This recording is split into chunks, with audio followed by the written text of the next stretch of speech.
Guys, gusto mo ba mga ganito guys, oh? Tingnan mo. Yan ang design, oh. Yan, oh. Bilaw. Yeah. Pakita ko sa iyo paano mag-layout niyan. Oh, ito.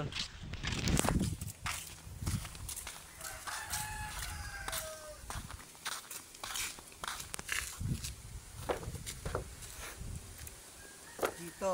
Yeah. Example, ang lapad.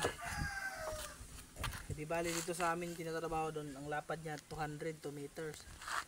Saka yung haba niya 200 din. Di. Sukat ako dito ng 1 meter at saka 1 meter doon. Kailangan sa eskwala yung plywood ha.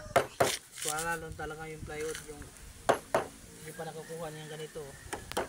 Kailangan buo talaga kukunin nyo. Buo na, tingnan mo ba yung buo. Yan. Kailangan buo.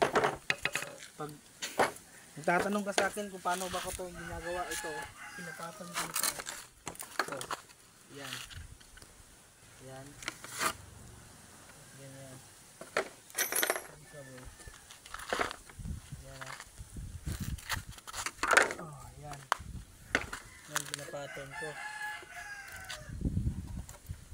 Yan. Oh, diba? Kuha. Nalaman mo ano bang pinapatan ko, ito baka lang oh. Ito ang pinapatan ko, kino-curve ko lang yan oh, para makuha mo. Yan lang. Sige na, maraming salamat.